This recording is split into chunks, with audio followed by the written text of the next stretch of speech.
안녕하십니까, 김영배의 간판학교입니다. 오늘의 인트로 이런 간판, 당신에게 말을 거는 간판들입니다. 요즘 거리를 걷다 보면 우리에게 말을 거는 간판들이 꽤 많아졌습니다. 혹시 길을 걷다가 밥은 먹었어? 라는 질문을 받을 때 어떤 기분이 들까요? 마케팅 전략에 의하면 이 간판은 행인의 마음 상태에 직접 관여하여 그래, 밥 먹어야지 라는 행동 유도를 이끌어낸다고 합니다. 이른바 정서적 관여도를 유발시킨다는 거죠. 즉, 말을 거는 간판은 당신의 정서에 방문해서 행동하도록 안내한다는 겁니다. 영어, 일본어, 한국어 등 3개국 문자가 다 표현되고 있지만 의외로 혼란스럽지는 않네요. 귀여운 동물은 작은 강아지라는 뜻의 애완견이고요.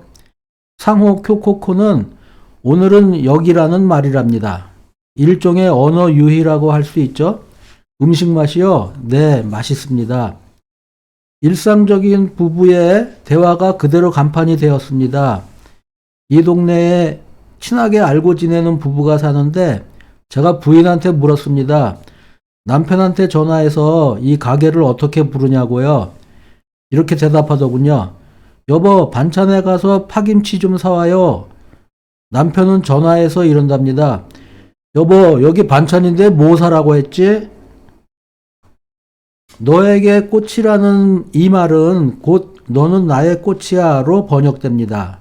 그리고 이런 말을 주고받는 남녀는 10중 8구 젊은 연인들임에 틀림이 없습니다. 그렇다면 중년의 남편이 아내에게는 무어라 말을 하며 꽃을 줄까요? 네, 정답입니다. 이 간판의 분위기는 오늘은 우리 가볍게 한잔하자는 느낌이 옵니다. 물론 가볍게라는 어휘는 생략되어 있지만 즐겁게라는 말이 되는 것이고요. 그러니까 오늘은 어떤 좋은 일이 있었다는 의미가 숨어 있는 것 아니겠습니까? 그럴 때는 역시 와인이 딱입니다. 굳이 여기라는 용어를 사용해서 미용실임을 강조하는 사연은 무엇일까요? 일반적으로 여기는 어디다 하고 결론을 내리는 광고 문구는 소비자에게 강한 신뢰감을 주기 위함이라고 합니다. 이 미용실은 실장님의 나를 믿으라는 자신감을 그대로 보여주는 것이지요. 이 안경점의 의도도 같다고 할 수 있겠죠? 다만 안경을 얼굴과 동일한 의미로 부여하는 이유는 안경의 두 가지 기능을 확실히 완성시켜 주겠다는 마케팅 의도가 있다는 겁니다. 안경의 두 가지 기능이란 안경을 착용하는 당신이 사물을 잘 볼 수 있다는 기능과 남들이 안경 쓴 당신을 어떤 이미지로 볼 것인가 하는 기능인 것입니다. 즉, 실용적 기능과 미적 기능을 모두 만족시켜 주겠다는 자신감인 것이죠. 남에게 말을 할 때 뭐뭐입니다와 뭐뭐이다 사이에 반말인 듯 존댓말 같은 말이 있지요. 바로 무어무어 했으다, 무어무어 있으다입니다. 이런 말들은 기분이 나빠야 할지 좋아야 할지 헷갈릴 때가 많습니다. 그럴 때는 여기 치킨 있수다에 가서 통닭이나 한 마리 뜯어보시지요. 맛이 아주 괜찮수다. 네, 맥주 잊지 말고요. 사실 이런 가게는 실내 분위기가 워낙 독특해서 간판이 필요 없을 정도예요. 어린아이부터 젊은 직장 여성까지 애호하는 가게들이죠. 이런 가게를 지날 때마다 절로 미소가 나오는 이유는 말을 거는 작은 간판들의 문장에 나 같은 늙은이도 공감을 한다는 점 때문입니다. 이 간판을 보면서 잠깐 동안 낄낄낄 웃었답니다. 1982의 숫자는 무슨 사연인지 모르겠지만 간판의 전체적인 디자인 감각은 그 당시의 수준과 딱 맞습니다. 하하하. 내가 간판 가게를 처음 열었던 해였기에 반가웠습니다. 궁금한 건 여자 말을 잘 듣자를 왜 굳이 간판에 포함시켰나 였습니다. 프랜차이즈 회사라서 홈페이지에 들어가 봤습니다.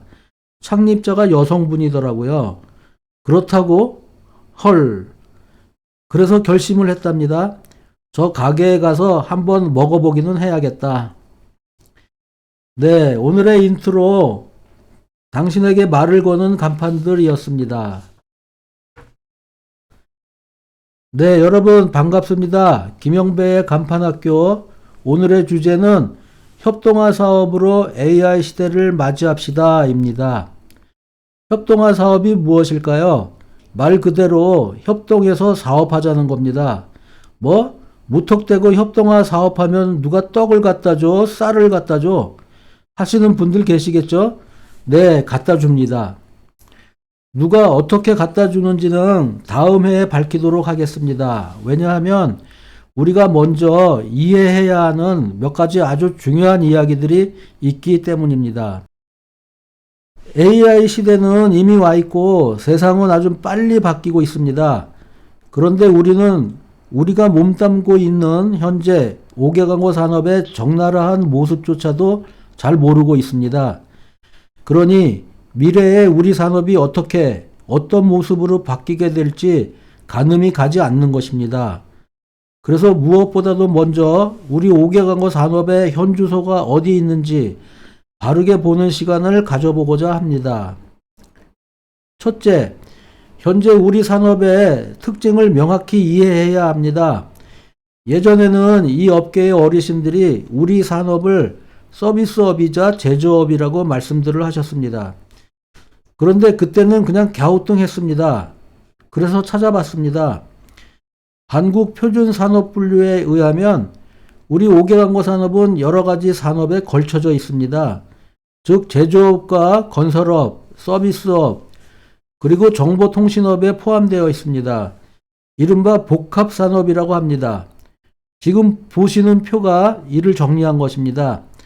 그런데 국가에서는 복합산업이라고 공식적으로 인정하지는 않답니다. 5개 강고 산업은 다시 말해서 제 부모도 모르는 산업이었던 것입니다.